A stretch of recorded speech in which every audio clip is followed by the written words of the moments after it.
पवित्र आत्मा कोई नया व्यक्ति नहीं है। पवित्र आत्मा पुराने विधान में भी है और पवित्र आत्मा नए विधान में भी। पवित्र आत्मा देने से पहले प्रभु जानता है कि ये व्यक्ति कमजोर है, ये व्यक्ति टूटा है, ये व्यक्ति यहां पर गिरेगा।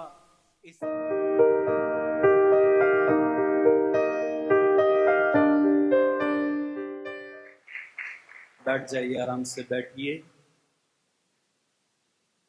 और हम इस समय पवित्र आत्मा के बारे में और ज़्यादा सीखने जा रहे हैं। क्या आप तैयार हैं? क्या आप तैयार हैं? हाँ, पूरा मन लगा के, कान लगा के और पूरे अटेंशन के साथ इस वचन को आपको ग्रहण करना है, क्योंकि यदि आप ये समझ गए जो वचन अभी हम बताने जा रहे हैं, तो आपको पवित्र आत्मा के बारे में, पवित्र आत्मा कौन है, क्या कर सकता है पवित्र आत्मा, क्यों दिया गया है पवित्र आत्मा, ये सब समझने में आपको सहायता मिलेगी। बोलिए हालेलुया। तो क्या आप तैयार हैं? तैयार हैं? मेरे भाई, मेरी बहन, हम त्रिएक परमेश्वर में विश्वास करते हैं।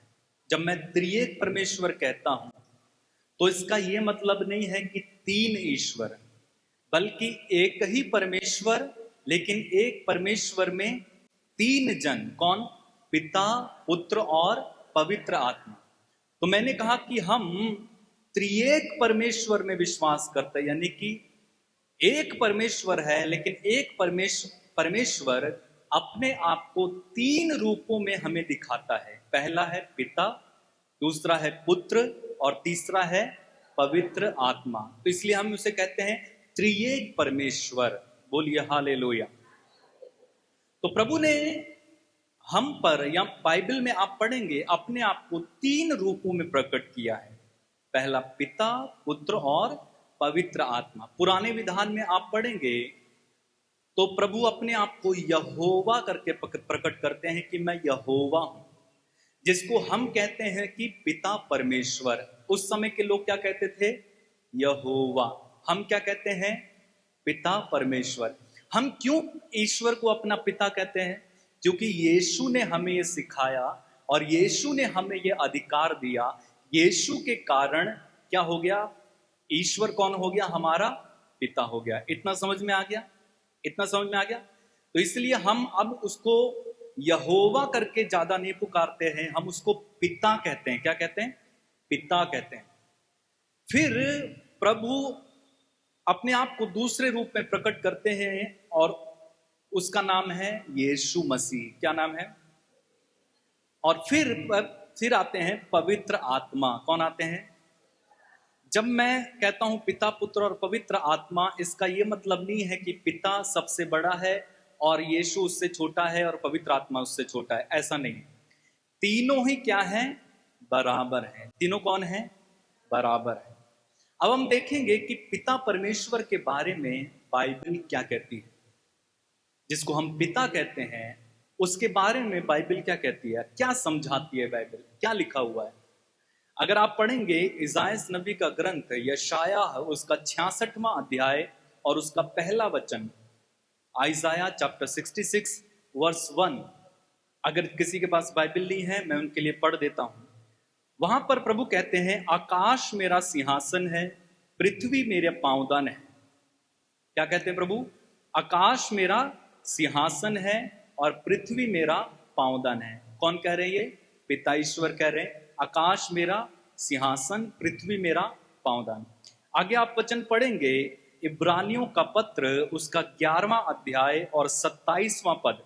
इब्रानी अध्याय 11 और उसका 27वां पद अगर आप पढ़ेंगे, वहां पर आपको पढ़ने को मिलेगा, लिखा हुआ है, विश्वास के कारण उन्होंने मिस्र देश छोड़ दिया। एक मिनट, माफ कीजिए। इब्रानी उसका 1:27 होना चाहिए। Wait, Jesus Christ.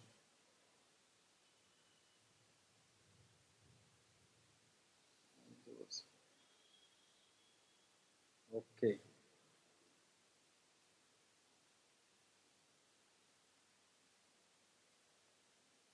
जीसस, हाँ, ओके ओके, राइट राइट, इब्रानी 11:27, इब्रानी 11:27 में लिखा है, विश्वास के कारण उन्होंने मिस्र देश को छोड़ दिया, वह राजा के क्रोध से भयभीत नहीं हुए, बल्कि दृढ़ बने रहे, मानो वह अदृश्य ईश्वर को देख रहे हों।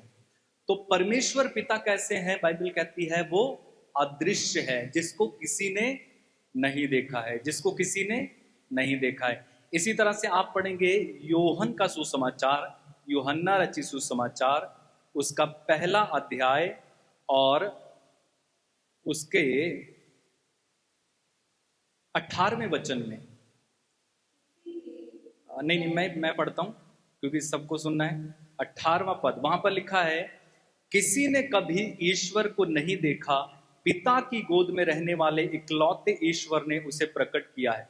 तो परमेश्वर पिता जो हैं उसको कभी किसी ने नहीं देखा है। बाइबल कहती है वो अदृश्य परमेश्वर हैं। बोलिए हालेलुया। और आप पढ़ेंगे यिर्मयाह का ग्रंथ अध्याय 23 और उसके वचन 23 में। यिर्मयाह का ग्रंथ, मैं आपको खूब सारे वचन बताऊंगा क्योंकि वचन के द्वारा ही आपको समझ में आएगा। वहां पर परमेश्वर पिता कहते हैं, मैं एक ही स्थान का ईश्वर नहीं बल्कि विश्व का ईश्वर हूं। क्या कहते हैं प्रभु? मैं एक ही स्थान का ईश्वर नहीं बल्कि किसका प्रभु हूं? पूरे विश्व का प्रभु हूं। बोलिए हालेलुया। यानी परमेश्वर क्या है? सर्वव्यापी हैं, सब जगह पर हैं। परमेश्वर पिता का के बारे में हम पढ़ रहे हैं। उसके बाद आप पढ़ेंगे तिमोथी का पहला पत्र अध्याय 6 वचन 16। तिमोथी का पहला पत्र उसका अध्याय 6 और उसके वचन 16 में वहां पर लिखा हुआ है, जो अमरता का एकमात्र स्रोत है, जो अगम्य ज्योति में निवास करता है, जिसे ना तो किसी मनुष्य ने कभी देखा है और ना कोई देख सकता है। यहां पर परमेश्वर पिता के बारे में लिखा हुआ है कि वह क्या है? अमरता का एकमात्र स्रोत है। यानी परमेश्वर पिता कौन है? अमर हैं। वो आदि से थे और अंत तक रहेंगे। उनको कभी न किसी ने नहीं देखा है। और वो कहां निवास करते हैं? ज्योति में। क्या लिखा हुआ है? वह अगम्य ज्योति में निवास करते हैं। बोलिए हालेलुया, हालेलुया।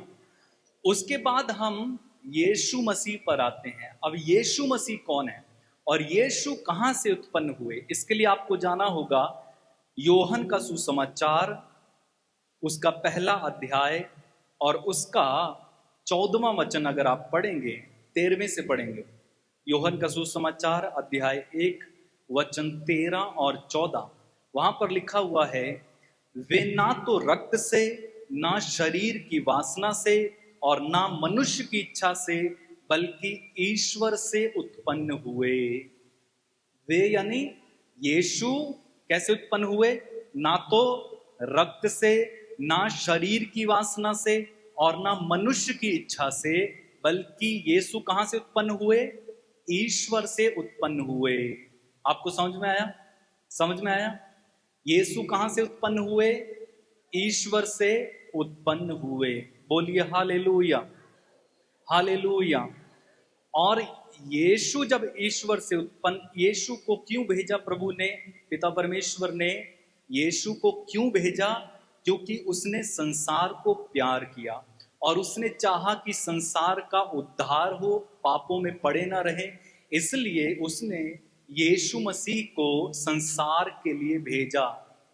यूहन्ना रचित सुसमाचार अध्याय 3 वचन 16 में हम पढ़ते हैं, ईश्वर ने संसार को इतना प्यार किया कि उसने उसके लिए किसको?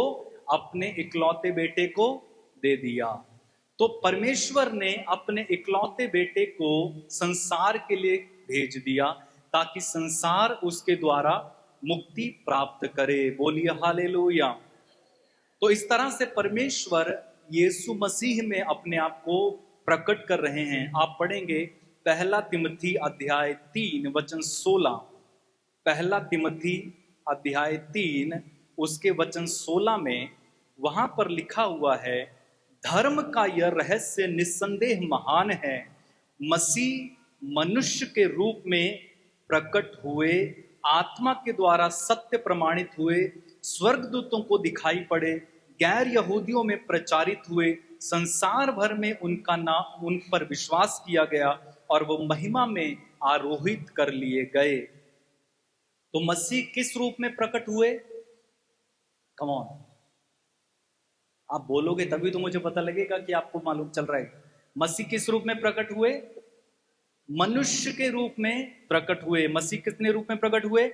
मनुष्य के रूप में। और मत्ती 23:1 में लिखा है कि उसका नाम इम्मानुएल यानी ईश्वर हमारे साथ है।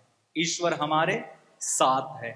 उसी तरह से आप पढ़ेंगे यूहन्ना का सुसमाचार अध्याय 14 वचन 9, वहां पर प्रभु कहते हैं जिसने मुझे देखा है उसने पिता को देखा है। उसके बाद यूहन्ना 10:30 में लिखा हुआ है, प्रभु कहते हैं मैं और पिता एक हैं। कोई जल्दी तो नहीं हो रहा है? जल्दी जल्दी भाग रहा हूं क्या मैं? ओके, धीरे धीरे चलते हैं ताकि आपको समझ में आए। फिर से रिपीट करता हूं जितना मैंने बोल लिया। इधर ध्यान दीजिए, इधर सुनिए, मुझे सुनिए इधर। मैंने आपसे शुरू में कहा कि हम त्रिएक परमेश्वर में विश्वास करते हैं। जब मैं त्रिएक परमेश्वर कहता हूं तो तीन ईश्वर नहीं बल्कि एक ईश्वर, उसके तीन रूप यानी तीन जन। कौन कौन? पिता, पुत्र और पवित्र आत्मा। जिस तरह से पिता परमेश्वर ईश्वर हैं, हम उनको ईश्वर मानते हैं और हम उसको एक व्यक्ति की तरह देखते हैं, उसी तरह से यीशु मसीह भी ईश्वर है और यीशु मसीह पिता से उत्पन्न हुए और यीशु मसीह पिता के क्या हैं? बराबर हैं, उनसे छोटे या उनसे बड़े नहीं। फिर है पवित्र आत्मा। पवित्र आत्मा त्रिएक परमेश्वर का तीसरा जन, जो कि पिता और यीशु के समान बिल्कुल क्या है? बराबर हैं। और पवित्र आत्मा भी क्या है? ईश्वर है। कई लोग इस बात में कंफ्यूजन हो जाते हैं कि क्या पवित्र आत्मा ईश्वर है या नहीं है। लेकिन मैं आपको बताना चाहता हूं कि जिस तरह हम परमेश्वर पिता को ईश्वर मानते हैं, यीशु को ईश्वर मानते हैं, उसी तरह से पवित्र आत्मा भी कौन है? ईश्वर है। पवित्र आत्मा कौन है? पवित्र आत्मा कौन है? विश्वास करते कि नहीं करते? विश्वास करते कि नहीं करते? और ये पवित्र आत्मा ईश्वर होते हुए कोई शक्ति नहीं है, कोई हवा नहीं है, कोई कपोत नहीं है, कोई आंधी तूफान नहीं है, बल्कि जिस तरह से पिता व्यक्ति है, यीशु व्यक्ति है, उसी तरह से पवित्र आत्मा भी कौन है? कौन है? कौन है? व्यक्ति है। इतना समझ में आ गया? इतना समझ में आया कि नहीं आया? पवित्र आत्मा कौन है? व्यक्ति। लेकिन उसके पहले पवित्र आत्मा कौन है? परमेश्वर है। पवित्र आत्मा कौन है? परमेश्वर। बोलिए पवित्र आत्मा परमेश्वर है। बोलिए फिर से, पवित्र आत्मा परमेश्वर है। कोई कंफ्यूजन आपको? अब मैं ये अपनी ओर से नहीं कह रहा हूं, बल्कि बाइबल में लिखा हुआ है कि पवित्र आत्मा परमेश्वर है। कहां लिखा हुआ है?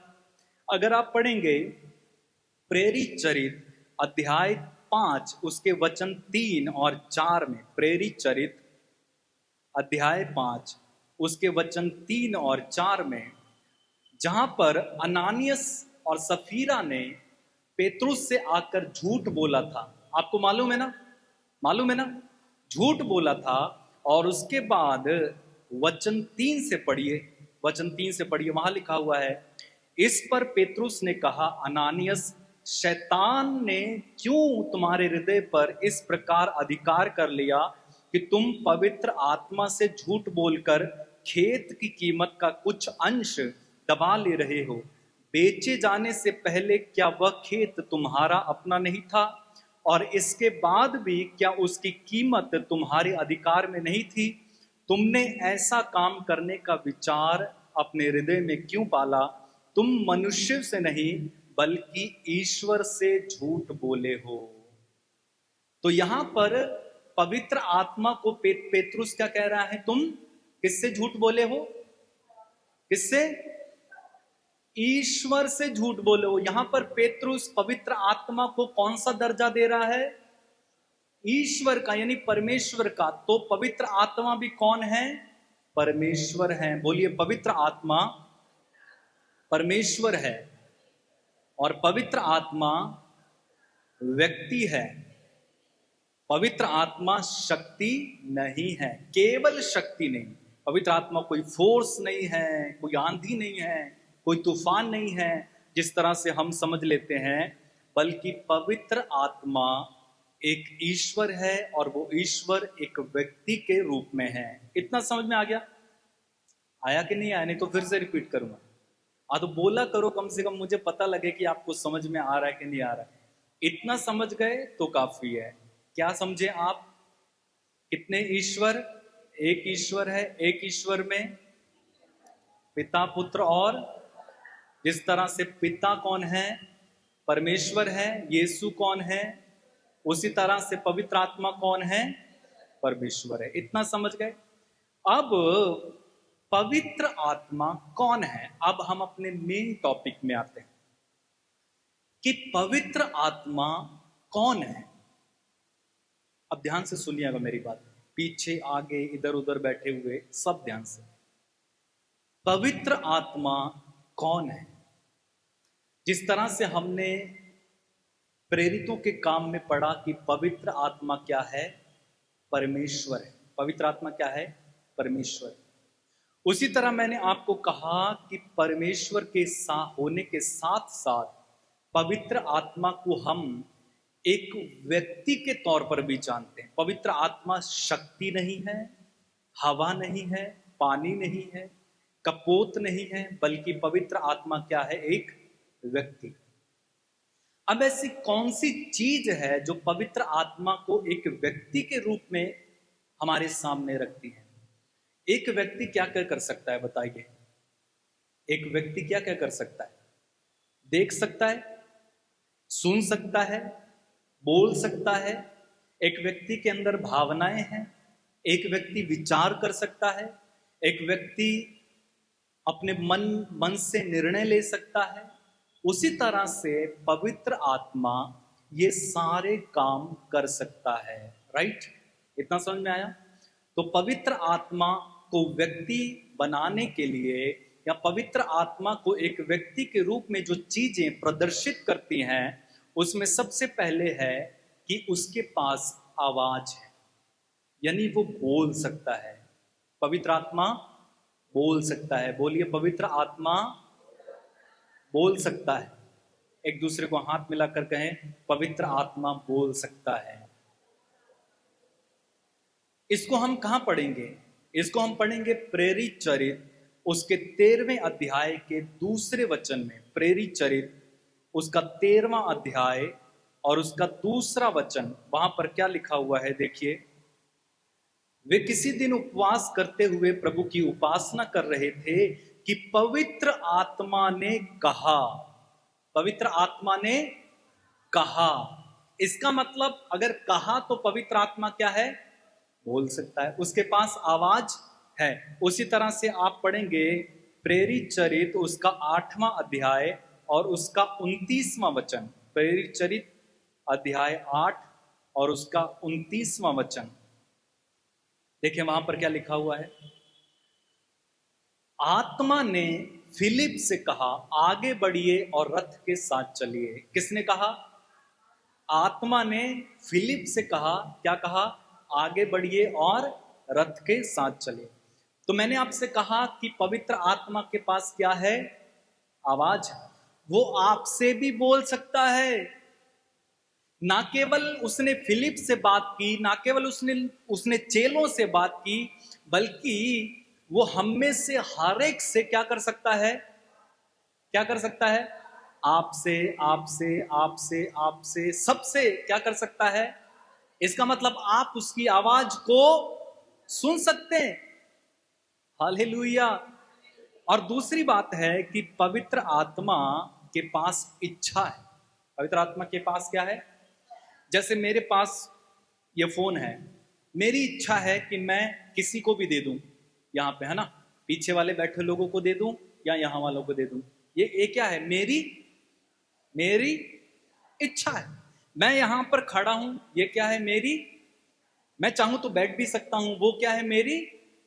मैं चाहूं तो वहां चले जाऊं दुकान पे, ये क्या है? मेरी इच्छा है। उसी तरह से पवित्र आत्मा के पास भी क्या है? इच्छा है। कहां पढ़ते हैं हम इसको? आप पढ़ेंगे पहला कुरंथी अध्याय 12 उसके वचन 11 में। पहला कुरंथी अध्याय 12 और उसके वचन 11 में। मैं धीरे चल रहा हूं ना? सही है, समझ में आ रहा ना? ओके, पहला कुरंथी अध्याय 12 वचन 13, वहां लिखा हुआ है, हम यहूदी हो या यूनानी, दास हो या स्वतंत्र, हम सब के सब एक ही आत्मा का बपतिस्मा ग्रहण करके एक ही शरीर बन गए हैं। हम सबों को एक ही आत्मा का क्या कराया गया है? पान कराया गया है। आप पढ़े वचन 11, वहां लिखा हुआ है, एक ही और वही आत्मा यह सब करता है, वह अपनी इच्छा के अनुसार प्रत्येक को अलग अलग वरदान देता है। किसकी इच्छा के अनुसार? अपनी इच्छा के अनुसार सबको क्या करता है? अलग अलग वरदान। कोई गा सकता है, कोई बजा सकता है, कोई अन्य भाषा बोल सकता है, कोई चंगा कर सकता है, कोई चमत्कार दिखा सकता है। तो ये किसकी इच्छा पर निर्भर करता है? तो इसका मतलब पवित्र आत्मा के पास क्या है? इच्छा है। बोलो, पवित्र आत्मा के पास इच्छा है। समझ में आया कि नहीं आया? हाँ, तो हमारे पास जैसे इच्छा है, वैसे ही पवित्र आत्मा के पास क्या है? इच्छा है। तीसरा है, उसके पास बोध है, यानी भावना है, यानी कि उसको भी अनुभव होता है। जैसे हमें अनुभव होता है, हमारे पास इमोशंस हैं, उसी तरह से पवित्र आत्मा के पास भी इमोशंस हैं, भावनाएं। उदाहरण के लिए, मैं आपको डांटूं तो आपको क्या होगा? दुख हो जाएगा। मैं आपको कुछ ला कर दूं, कोई तोहफा ला कर दूं, आपको क्या हो जाएगा? खुशी। ये क्या है? इमोशन है। ये क्या है? भावना है, इमोशन है, बोध है ना? फॉर एग्जाम्पल, आप गिर गए तो आपको क्या लग गई? चोट लग गई, तो आपको दर्द होता है। ये क्या है? तो आप रोने लगते हो। क्या है?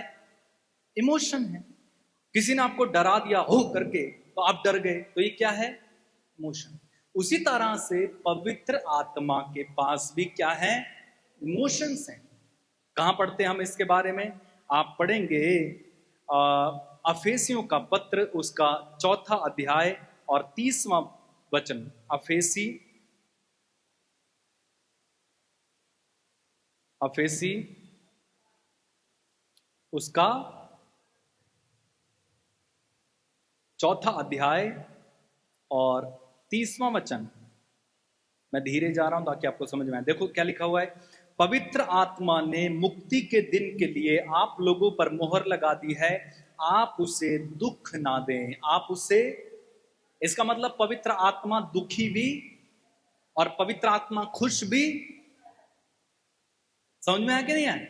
पवित्र आत्मा को दुख भी होता है और पवित्र आत्मा खुश भी हो सकता है। इसका मतलब उसके पास क्या है?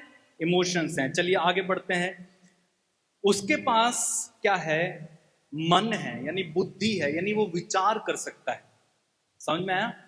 उसके पास क्या है? बुद्धि है, मन है, वो विचार कर सकता है। जिस तरह से हमारे पास बुद्धि है, हमारे पास मन है, हम विचार कर सकते हैं, उसी तरह से पवित्र आत्मा भी विचार कर सकता है। उसके पास बुद्धि है, अपना माइंड है। कहां पढ़ते हम? रोमी अध्याय 8 वचन 26। रोमी अध्याय 8 उसके वचन 26 में लिखा हुआ है, लिखा, आत्मा भी हमारी दुर्बलताओं में हमारी सहायता करता है। हम यह नहीं जानते कि कैसे प्रार्थना करनी चाहिए, किंतु पवित्र आत्मा हमारी अस्पष्ट आहों द्वारा स्वयं हमारे लिए विनती करता है। ईश्वर हमारे हृदय का रहस्य जानता है, वह समझता है कि आत्मा क्या कहता है। यहाँ हिंदी में इसका ट्रांसलेशन जो है थोड़ा गड़बड़ है। जहां लिखा हुआ है कि वह जानता है कि आत्मा क्या कहता है, वहां पर इस तरह से होना चाहिए कि परमेश्वर आत्मा का मन जानता है। इंग्लिश है किसी के पास? इंग्लिश, इंग्लिश में एक बार पढ़ो क्या लिखा हुआ है, तुरंत जल्दी जल्दी। हाँ, 8 का 27 पढ़ो, जल्दी जल्दी जल्दी।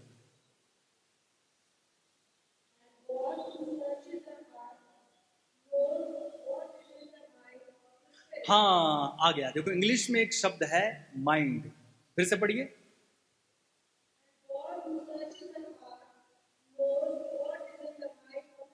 हाँ, what is in the mind of the spirit. तो इसका मतलब पवित्र आत्मा के पास क्या है? मन है। बोलिए हालेलुया। और आप उससे झूठ भी बोल सकते हैं, जैसा कि हमने पढ़ा प्रेरित चरित्र में कि अनन्यास और सफीरा ने क्या किया था? पवित्र आत्मा से झूठ बोला था।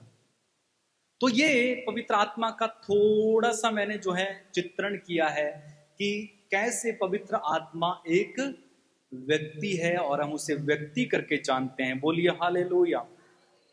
अब ध्यान से सुनिए, पवित्र आत्मा कोई नई चीज नई, एक और बार बोलता हूं, पवित्र आत्मा कोई नया व्यक्ति नहीं है।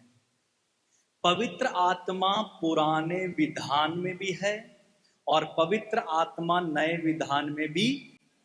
पवित्र आत्मा उत्पत्ति ग्रंथ में पहले अध्याय में है और पवित्र आत्मा प्रकाशित वचन के आखिरी अध्याय में भी है।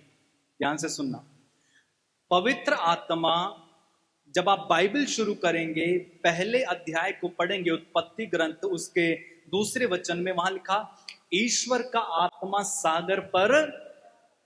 तो पवित्र आत्मा उत्पत्ति ग्रंथ के पहले अध्याय में मौजूद है। उसी तरह से पवित्र आत्मा प्रकाशित वचन यानी सबसे अंतिम किताब, उसके सबसे अंतिम अध्याय में भी मौजूद है। कहां मौजूद है? आप पढ़ो प्रकाशित वचन, उसका 22वां अध्याय और 17वां पद। कम ऑन, जल्दी जल्दी। प्रकाशित वचन उसका 22वां सबसे अंतिम पद और उसका 17वां अध्याय 17वां पद लिखा हुआ है, आत्मा तथा वधु दोनों कहते हैं आइए। कौन कहता है? कौन कहता है? तो इसका मतलब जो उत्पत्ति ग्रंथ में आत्मा है वो ही प्रकाशित वचन में भी है। बोलिए हालेलुया। तो पवित्र आत्मा शुरू से ही परमेश्वर के साथ है और अंत तक है, यानी पिता पुत्र और पवित्र आत्मा शुरू से ही एक साथ हैं और अंत तक। बोलिए हालेलुया। हालेलुया। ये कभी भी अलग नहीं होते हैं। पूरी बाइबल में हर ग्रंथ में हर किताब में आपको पवित्र आत्मा जरूर मिलेगा। तो पवित्र आत्मा पुराने विधान में अलग अलग लोगों में काम करता आया था। अब जब मैं बोलूंगा उसे ध्यान से सुनना। पुराने विधान में पवित्र आत्मा केवल राजाओं को दिया जाता था, नबियों को दिया जाता था और न्यायकर्ताओं को दिया जाता था। पवित्र आत्मा का प्रकटीकरण सारे लोगों के लिए नहीं था, जैसा कि आज है। आज पवित्र आत्मा का अनुभव, उसका बपतिस्मा, उसका अभिषेक सब लोग पा सकते हैं, लेकिन उस समय पुराने विधान में पवित्र आत्मा सबके लिए, सबको पवित्र आत्मा नहीं दिया जाता था। इतना समझ में आया कि नहीं आया? समझ में आया कि नहीं आया? हाँ, ये हम कहां पढ़ते हैं? आप पढ़ेंगे अगर उत्पत्ति ग्रंथ उसके 6ठे अध्याय में, उत्पत्ति ग्रंथ उसका 6ठा अध्याय और उसके पहले वचन से अगर आप पढ़ना शुरू करेंगे, वहां लिखा हुआ है, जब मानव जाति की संख्या पृथ्वी पर बहुत अधिक बढ़ने लगी और उसके पुत्रियां हुई, तब ईश पुत्रों ने देखा कि मानव पुत्रियां सुंदर हैं और उन्होंने उनमें से जिनको पसंद किया उन्हें अपनी पत्नी बनाया। इसलिए प्रभु ने कहा, मेरा आत्मा मनुष्य में सदा बना नहीं रहेगा। मेरा आत्मा मनुष्य में सदा बना।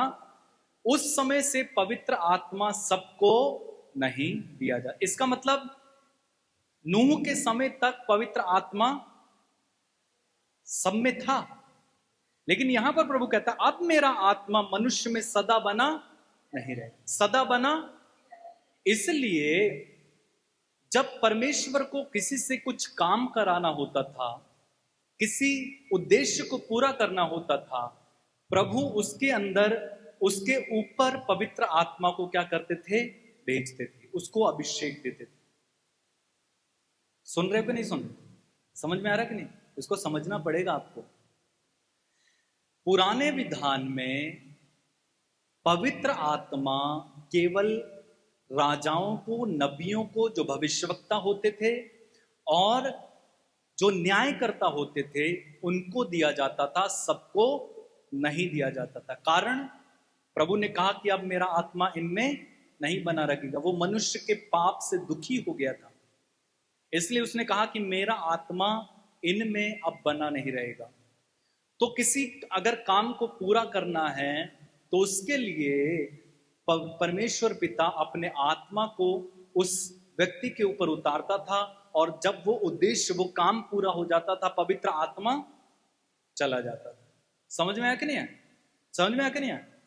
लेकिन नए विधान में जब आते हैं हम, यहां पर पवित्र आत्मा जब हमें दिया गया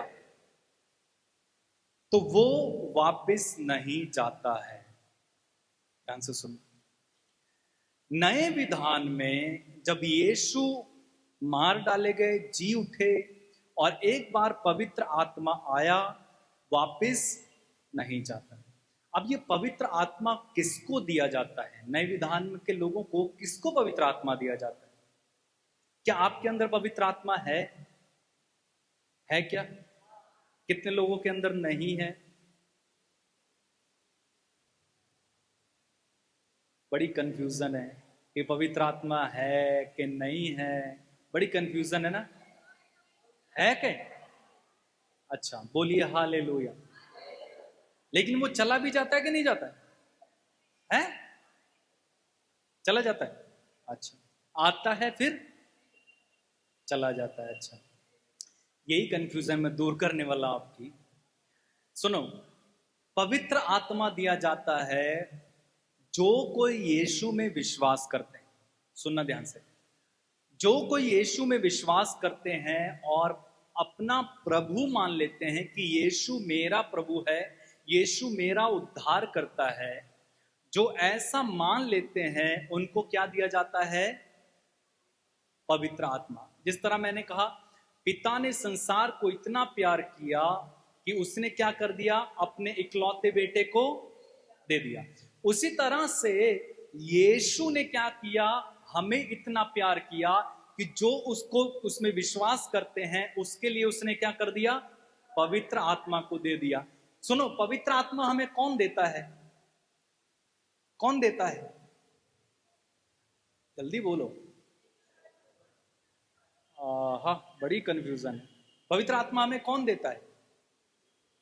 चलो पढ़ लेते हैं बाइबल से। आप बाइबल निकालो, यूहन्ना का सुसमाचार अध्याय 14 और उसके वचन 15 से पढ़ेंगे।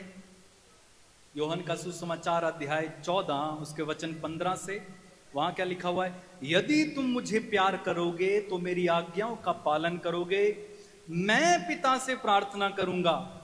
हेलो, यीशु क्या कह रहे हैं?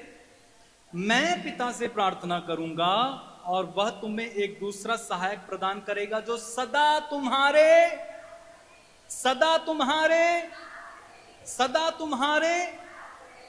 क्या कह रहे हैं प्रभु? मैं पिता से प्रार्थना करूंगा। किसके लिए? किसके लिए? हमारे लिए। सुनो, प्रभु यीशु आपके लिए प्रार्थना किए। सोचो, क्या करने के लिए? कि मेरे बेटे को, मेरी बेटी को क्या मिले? और प्रभु कहता है जब वो आएगा तो वो सदा तुम्हारे,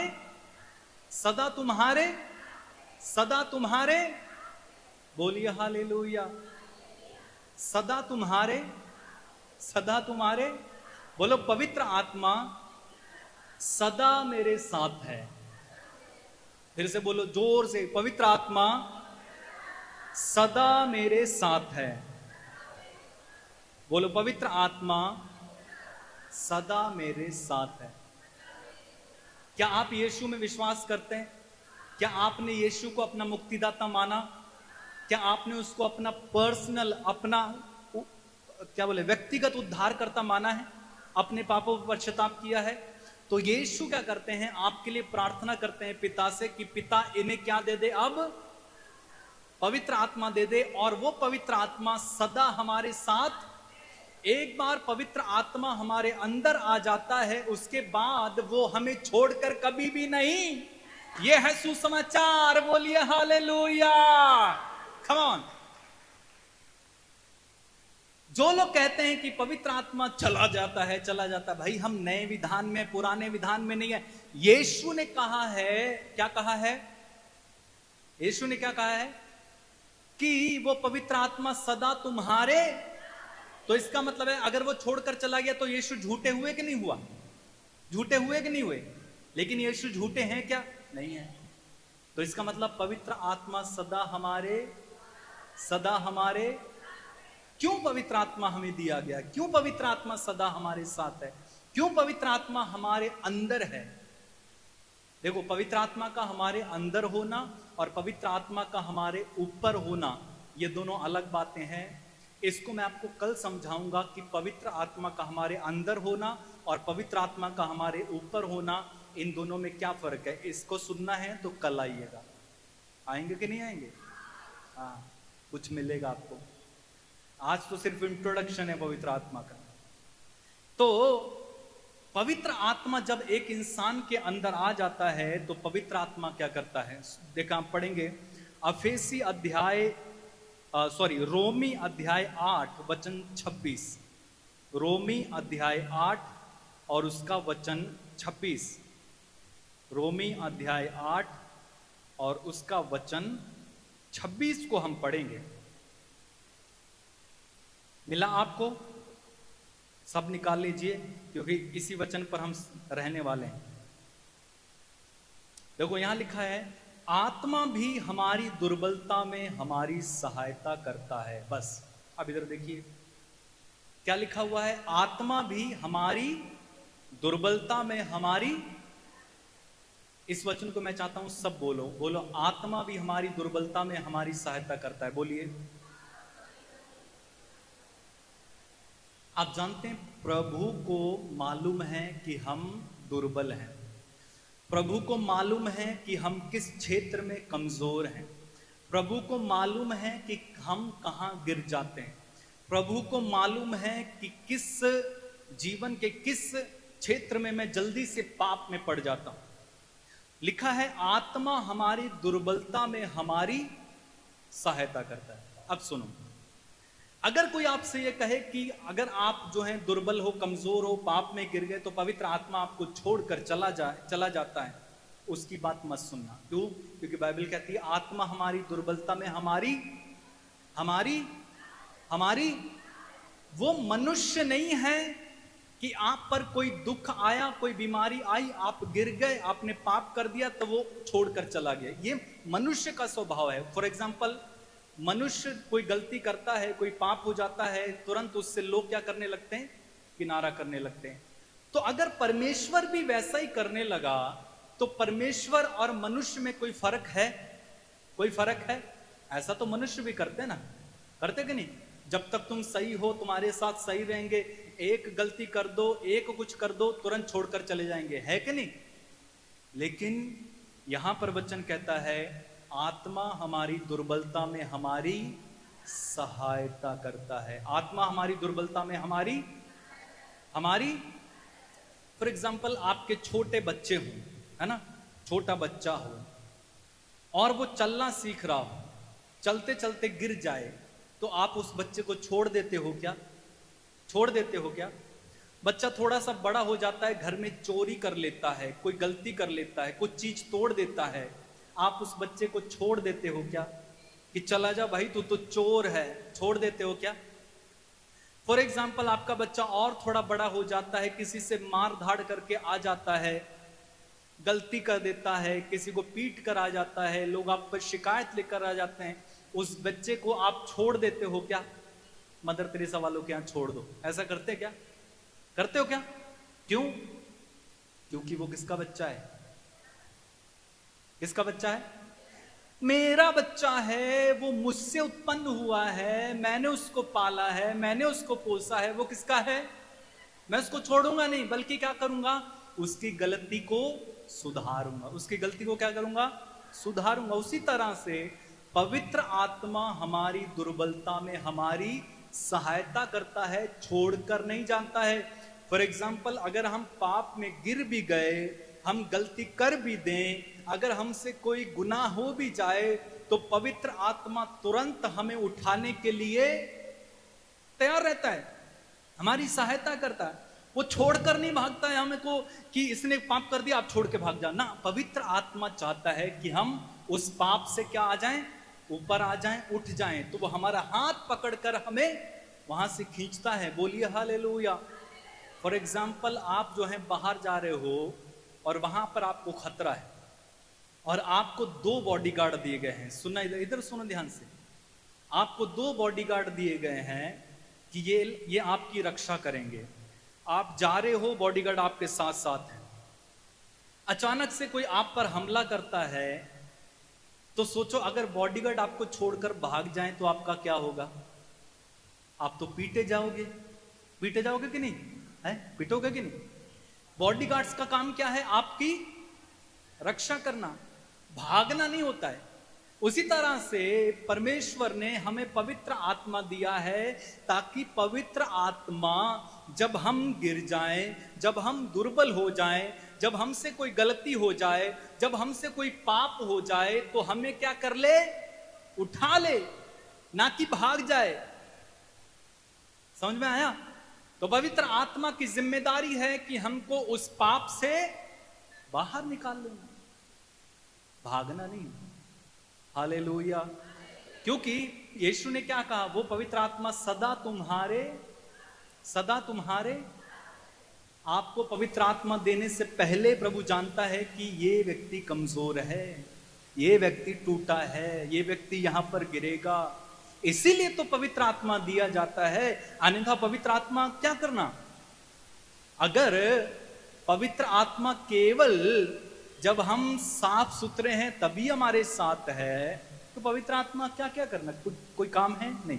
पवित्र आत्मा इसलिए दिया गया क्योंकि हम दुर्बल हैं। प्रभु जानता है कि हम कमजोर हैं, हम पाप में गिरेंगे, तो हमें उठाने वाला कोई होना चाहिए, उठाने वाला कोई होना चाहिए। और वो कौन है? पवित्र आत्मा। वो कौन है? पवित्र आत्मा। उसी तरह से फॉर एग्जाम्पल, एक और एग्जाम्पल लीजिए। एक व्यक्ति पूरा बंधा हुआ है ना, उसके हाथ पैर बंधे हुए हैं, इस तरह से बांधा गया है, पूरा रस्सियों से बांध दिया गया है, पूरा बांध कर जो है एक मैदान में छोड़ दिया गया है, भूखा प्यासा मरने के लिए। अब वो व्यक्ति अपने आप से छूट सकता है क्या? छूट सकता है क्या? नहीं छूट सकता। उसको क्या चाहिए? एक दूसरा व्यक्ति चाहिए जो उसको छुड़ा सके, जो उसको छुड़ा सके।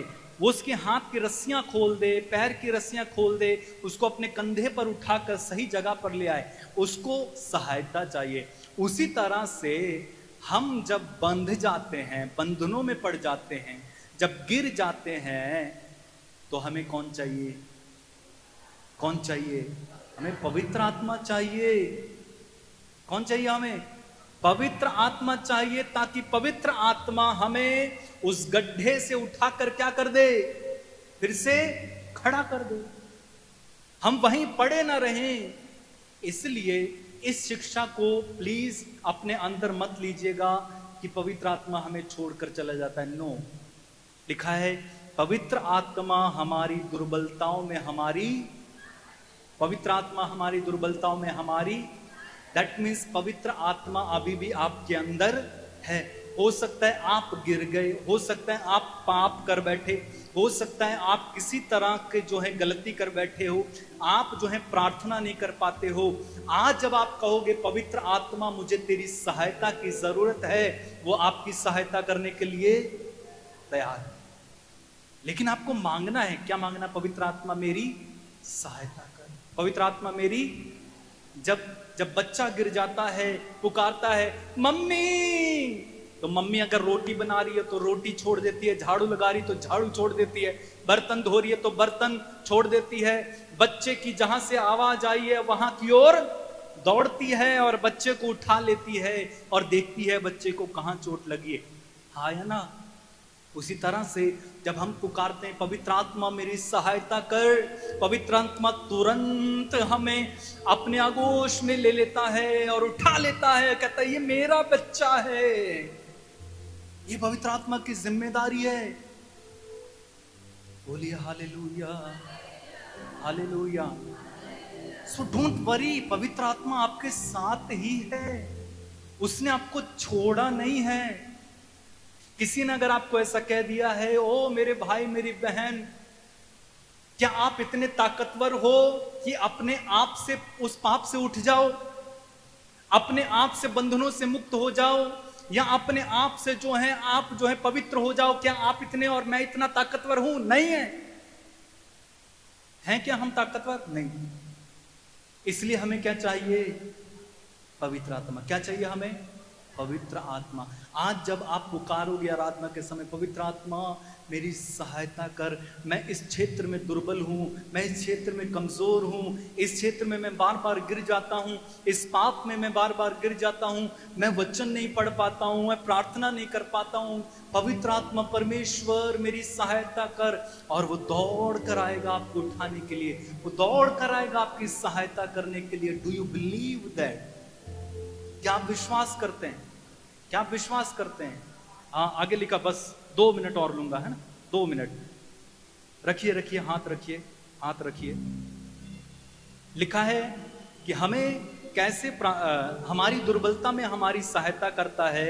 हम यह नहीं जानते कि हमें कैसे प्रार्थना करनी चाहिए, किंतु हमारी अस्पष्ट आहों द्वारा आत्मा स्वयं हमारे लिए विनती करता है। हमने देखा कि यीशु हमारे लिए प्रार्थना करता है, और जब पवित्र आत्मा हमारे अंदर आ जाता है तो पवित्र आत्मा भी हमारे लिए क्या कर देता है?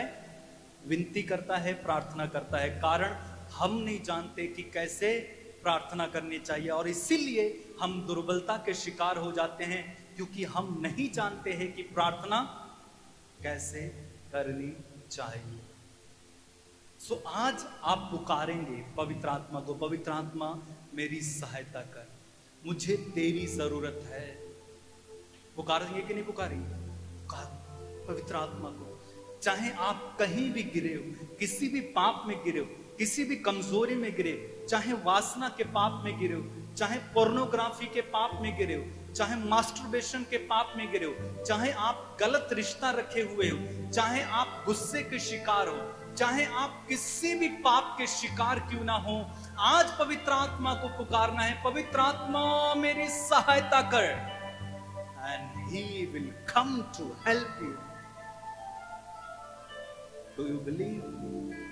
क्या आप विश्वास करते हैं? क्या आप विश्वास करते हैं? पुकारो, अपनी दुर्बलताओं में पुकारो, लेकिन आपको पुकारना होगा, बिना पुकारे नहीं होगा। पुकारना है पवित्र आत्मा को, पवित्र आत्मा मेरी सहायता कर। क्यों? क्योंकि तू मेरा सहायक है। तू मुझे नहीं निकालेगा तो कोई मुझे नहीं निकाल सकता, तू मुझे नहीं उठाएगा तो कोई मुझे नहीं उठा सकता, तू मेरे बंधन नहीं खोलेगा तो कोई मेरे बंधन नहीं खोल सकता। मुझे तेरी जरूरत है पवित्र आत्मा, मुझे तेरी जरूरत है पवित्र आत्मा, मुझे। आइए हम अपने को आराधना के लिए इस समय तैयार करेंगे।